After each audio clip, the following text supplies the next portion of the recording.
अहम खबर सांगड़ से। पीपल्स पार्टी की जानिब से 18 अक्टूबर को सांगड़ में भी पावर शो कर रहे हैं, जिससे बिलावल भुट्टो जरदारी वीडियो लिंक से खिताब करेंगे।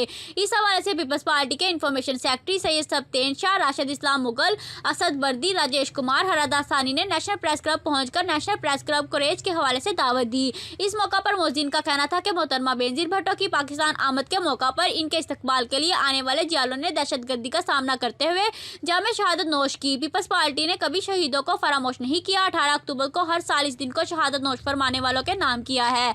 अब पूरे पाकिस्तान में भी इस दिन को भरपूर तरीके से मनाने का ऐलान किया। हिमायती न्यूज़ से इशफाक अहमद की रिपोर्ट। मज़ीद खबरों के लिए देखते रहें हिमायती न्यूज़ HD।